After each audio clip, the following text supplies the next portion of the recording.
चंदा एक बहुत ही प्यारी सी लड़की थी। नीली नीली आँखें, घुंघराले लंबे बाल, सुनहरे कलर के बाल थे उसके। बहुत ही प्यारी थी। जितना उसका चेहरा प्यारा था, उससे कई गुना ज़्यादा उसका दिल प्यारा था। चंदा के नाम की तरह उस चंदा जैसे दिखती थी। उसके घर में चाचा चाची, दादा दादी रहते थे। चाची उसे बिल्कुल भी पसंद नहीं करती थी। बचपन में जब वो छोटी थी तो उसे मारा पीटा करती थी, मगर जब वो बड़ी हो गई तो हाथ नहीं उठाती थी, लेकिन उसे घर के सारे काम करवाती थी। कॉलेज जाती थी चंदा, लेकिन घर में उसे सबसे ज़्यादा दादी बहुत प्यार करती थी। दादा भी उसे पसंद नहीं करते थे। दादी उसके लिए चोरी चोरी मिठाइयाँ, किताबें ला के उसे देती थी। चंदा कॉलेज जाया करती थी। चंदा के कॉलेज में लगभग सारे लोग उसे मानते थे। स्वर्णिमा उसकी बेस्ट फ्रेंड थी और आर्य उसका बेस्ट फ्रेंड था। वो दिल ही दिल में आर्य को पसंद करती थी। आर्य बहुत ही अच्छा लड़का था। आर्य सारी लड़कियों की इज्जत किया करता था। स्वर्णिमा हमेशा उसे चोरी चोरी देखा करती थी। लेकिन एक दिन आर्य ने चंदा की दोस्त स्वर्णिमा को प्रपोज किया तो चंदा का दिल टूट गया। चंदा झूठी मुस्कुराते हुए उन दोनों को बधाइयाँ देने लगी और चुपचाप से घर चली गई। घर के सारे काम कर कर अंदर कमरे में तकिया में मुंह छुपा के धीरे धीरे रोने लग गई। चंदा बहुत तकलीफ़ में थी। चंदा हमेशा आर्य को बहुत पसंद किया करती थी। चंदा बोली, कोई बात नहीं, स्वर्णिमा है ना, स्वर्णिमा जैसी बेस्ट लड़की आर्य जैसे लड़के को डिज़र्व करती है। दोनों हमेशा खुश रहें, बस मेरी भगवान से यही मनोकामना है। एक बार चंदा को उसकी चाची ने बोला, चंदा तुम मेरे साथ मेरे मायके चलो, कुछ दिनों के लिए मेरी वहाँ भांजी की शादी है। चंदा बोली, ठीक है चाची जी। चंदा ने सारे कपड़े पैक किए और चाची के साथ चली गई। उसको क्या पता था कि चाची की कोई प्लानिंग है ताकि उसके घर की जितनी दौलत है वो चंदा के नाम ना हो सके, इसलिए चाची ने बहुत ही गंदी प्लानिंग बनाई थी। चाची उसको ले गई। रास्ते में घनघोर जंगल पड़ता था। चाची ने आइडिया से अपनी कोई चीज़ गिरा दी और गाड़ी रुकवा दी कि अरे रुको रुको, मेरी चीज़ गिर गई है, प्लीज़ रुको। गाड़ी रुक गई तो चाची ने चंदा को कहा, चंदा जाओ जल्दी से, वो मेरी वो चीज़ गिर गई है, लेके आओ। चंदा बोली, ठीक है चाची। चंदा गाड़ी से धड़ाक से उतरी और दौड़ती हुई गई उस चीज़ के पास, और जैसे ही पीछे मुड़ती है गाड़ी गायब। चंदा ज़ोर ज़ोर से चिल्लाने लगी। चाची ने आइडिया से गाड़ी वाले को कह के गाड़ी वहाँ से भगा दी थी और चाची ने वहाँ गुंडे सेट करके रखे थे कि वो स्वर्णिमा वो चंदा को मार डालें। चंदा बेचारी रोती रही। फिर देखी कि 10-20 तगड़े तगड़े गुंडे उसकी ओर आ रहे हैं। चंदा को अच्छा नहीं लगा कि इतने अंधकार वाले जंगल में ये लोग इधर क्या कर रहे हैं। चंदा दौड़ती, वो दो जोर से चंदा की ओर आने लगे और चंदा डर गई। चंदा जोर से दौड़ने लगी और वो भी गुंडे उसके पीछे दौड़ने लगे। बोले, अरे अरे कहाँ भाग रही है, रुक रुक, नहीं छोड़ेंगे तुझे, रुक। चंदा और तेजी से चिल्लाती हुई, बचाओ कोई है, बचाओ कोई है, मेरे पीछे ये लोग लगे, प्लीज़ मुझे बचाओ। चंदा गिर गई। चंदा जैसे तैसे फिर उठी, उसके घुटने से खून बह रहा था। चंदा फिर दौड़ती हुई गई। उसके बाद उसने देखा पहाड़ के ऊपर आ गई। पहाड़ के ठीक नीचे अंधकारमय नदी थी और गुंडे उसके पीछे आ चुके थे। वो ज़ोर ज़ोर से हंसने लगे। बोले, अब कहाँ भागेगी, अब तो हम तुझे मार के यहीं गाड़ देंगे, किसी को पता भी नहीं चलेगा। चंदा बोली, प्लीज़ मुझे मत मारो, प्लीज़ मुझे मत मारो। बोले, अरे चुप, तुझे मारने के लिए ही तो तेरी चाची ने इतनी मोटी रकम दी है। चंदा चौंक गई कि चाची इतने हद तक गिर सकती है। चंदा देखी वो न एक तरफ नदी है, एक तरफ गुंडे है, क्या करूं। बोली, अरे ये बड़ी सुंदर दिख रही है, पहले हम इसकी इज्जत छीनेंगे, उसके बाद मारेंगे। चंदा को ये बात सही नहीं लगी। चंदा ने नदी में छलांग लगा दी। उसी वक्त नदी में एक बवंडर उठा और उसी में चंदा समा गई। और गुंडे देख के चिल्लाने लगे, अरे ये हाथ से चली गई। तो दूसरा बोला, अरे कोई नहीं, मर गई होगी, इतनी गहरी नदी है, आज तक कोई इधर से बच के वापस नहीं आया। अच्छा है, वैसे भी पानी का भंवर भी आ रहा है। तो सारे गुंडे ठहाके मार के हंस के जाने लगे और चंदा की चाची को फ़ोन करके बोला, मैडम आपका काम हो गया, तो हमारे पैसे तैयार रखना। चंदा की चाची बहुत खुश हुई। चंदा की चाची आकर घर वालों को बोली कि कुछ गुंडे आए, अटैक किए, चंदा को मार दिए, नदी में फेंक दिए। तो सब दादी रोने लगी, दादी बेहोश हो गई, पूरे घर में मातम छा गया। लेकिन चाची भी झूठ मूठ रोने का नाटक करने लगी। पर ठीक है। उसके बाद चंदा एक नदी के किनारे बेहोश थी। वहाँ एक स्वर्णिमा, एक चंद्रा नाम की युवती आई और चंदा को देखी, ये इतनी सुंदर सी लड़की कौन है जो नदी के तट पे पड़ी है। उसने चंदा को उठाया और अपने घर ले गई। चंदा को जब होश आया तो ज़ोर से चिल्लाते हुए उठी, बचाओ बचाओ। तो चंद्रिका देखी, क्या हुआ, तुम क्यों चिल्ला रही हो, तुम सेफ हो, मेरे पास हो। बोली, आप कौन है, आप कौन है। देखी कि हीरो से जड़ित कपड़े पहने हुई एक सुंदर सी लड़की खड़ी थी, जिसके बाल घुटने से भी ज़्यादा लंबे थे, आंखें सुनहरी थी, पूरे कपड़े में उसके हीरे, मोती, मूंगा, नीलम सब जड़े हुए थे, पूरा शरीर गहनों से लदा हुआ था। बोली, आप कौन हैं, आप किसी नाटक मंच के कलाकार हैं जो ये सब इतने सारे गहने पहन रखे हैं। बोली, नहीं, हम इस राज्य के निवासी हैं। बोली, कौन से राज्य के। बोली, चंद्रपुर राज्य के निवासी हैं हम। बोली, मैं कहाँ हूँ, मैं कहाँ। बोली, शांत हो जाइए, आपकी तबीयत ख़राब हो जाएगी, आप लेटी। बोली, नहीं, मैं नहीं लेटूंगी, मुझे घर जाना है, मुझे मेरी दादी के पास जाना है। बोली, ठीक है, हम आपको आपकी दादी के पास पहुंचा देंगे, पहले आपको काफ़ी चोटें आई हैं, आप आराम से लेटिए तो सही।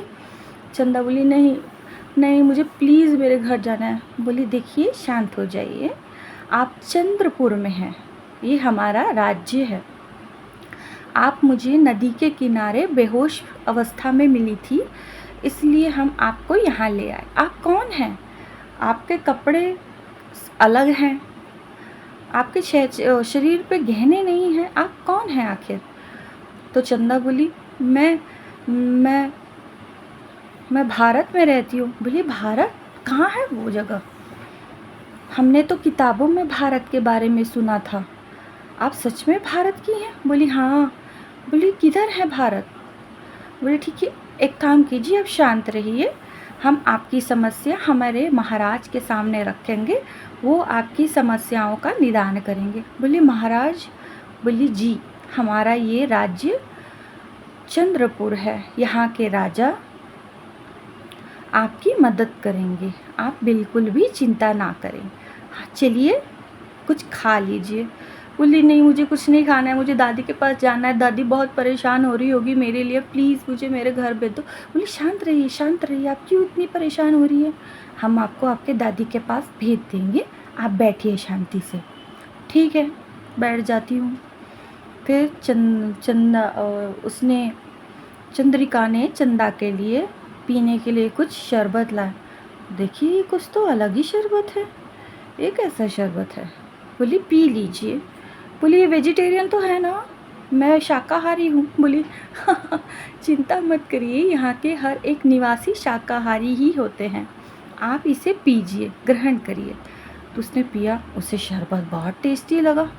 बोली, आज तक ऐसा शरबत मैंने नहीं पिया। फिर चंदा को वो उठाई है बिस्तर से, शरबत पीने के बाद चंदा ज़ोर से कराहने लगी, अपने पेट को पकड़ के। उसके पेट पे पत्थरों से चोट लगी थी नदी में गिरने के कारण।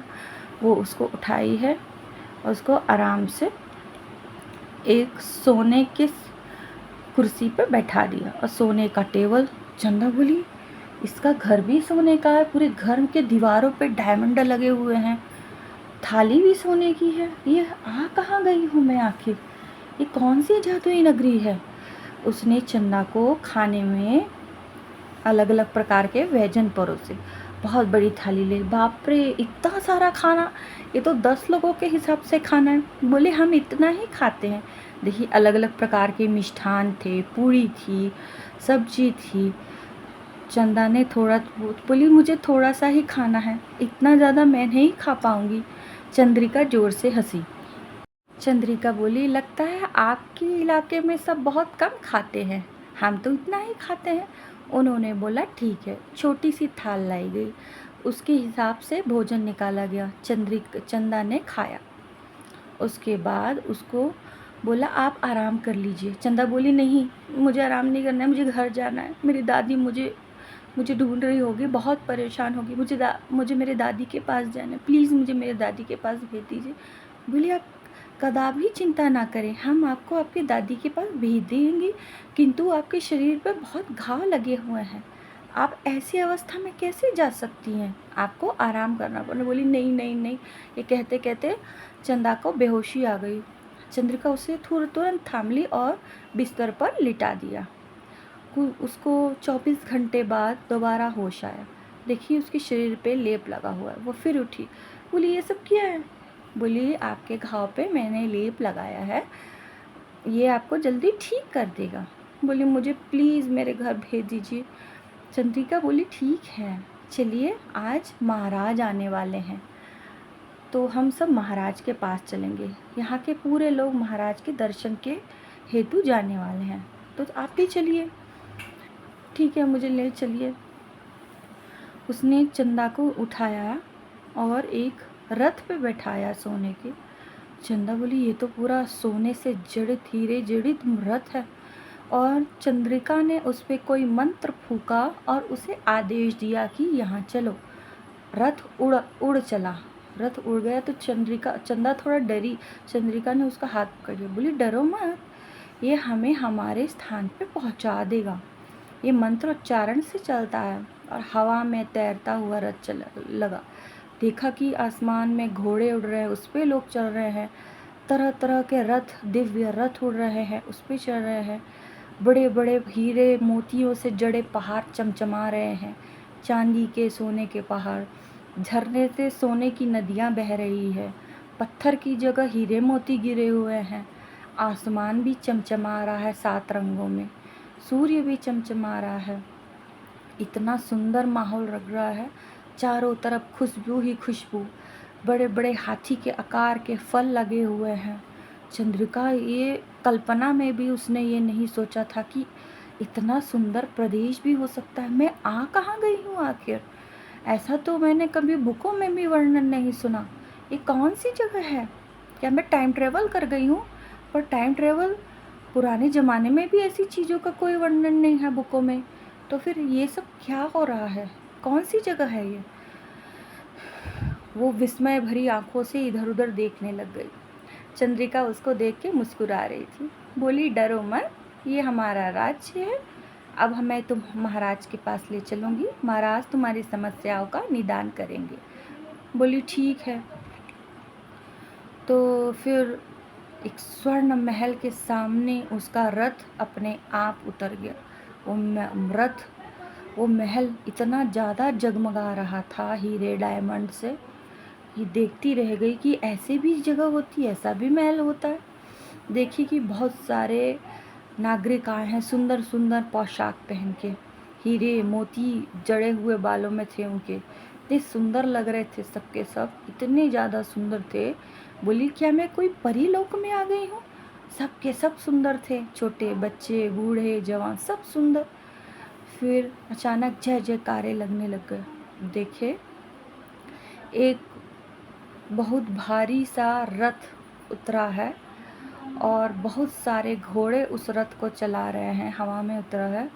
घोड़े चमचमा रहे थे डायमंड से। उतर गया रथ तो जय महाराज की, जय महाराज की, स्वर्ण राज्य की जय, स्वर्ण राज्य की जय, सब उस राजा के जय जयकार लगाने लगे। फिर उससे कुछ लोग सैनिकों ने द्वार खोला रथ का, तो चारों तरफ खुशबू फैल गई। एक सुंदर सा प्रिंस उतरा, उसे देखती रह गई चंदा।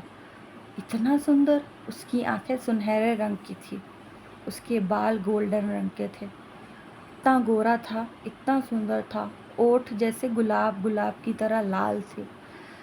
चंदा देख के उसको दंग रह गई कि इतना खूबसूरत राजकुमार। सारी लड़कियां देख देख के महाराज को बेहोश होती चली जा रही थी कि महाराज की जय, महाराज हमें आपसे मिलना है। सब महाराज को छूना चाहती थी, रो रही थी महाराज को देख के। अद्वितीय खूबसूरती थी राजकुमार की, सब देखते। महाराज ने हाथ उठा के सबको शांत कराया, शांत हो जाइए। महाराज महाराज महाराज के नारे लगने लगे, जय महाराज जय महाराज महाराज। फिर महल के अंदर गए। महल के अंदर स्वर्णिम सिंहासन पर विराजमान हुए। सारी भीड़ भी वहाँ इकट्ठा हो गई। चंदा भी वहाँ गई। चंदा की तो नज़रें ही नहीं हट रही थी, फिर भी जैसे तैसे करके उसको दादी की याद सताने लगी तो उसने नज़रें यहाँ झुका दी।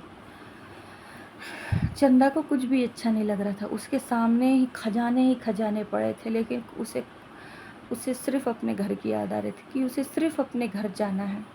घर में उस पर कितना अत्याचार होता है, फिर भी उसे घर जाना है, अपनी दादी के लिए जाना है। उसको यहाँ नहीं रुकना है। राजकुमार सबकी ओर देख रहे थे। राजकुमार ने बोला, आप सब एक जगह बैठ जाइए, मैं आप सबकी समस्याएं सुनूंगा और सबकी समस्याओं का निदान करूंगा। सब अपनी समस्या बताने लगे। महाराज सबकी समस्याओं का निदान करने लगे। स्वर्णिम महाराज के जैसे चंदा की ओर देखा तो देखते ही रह गए।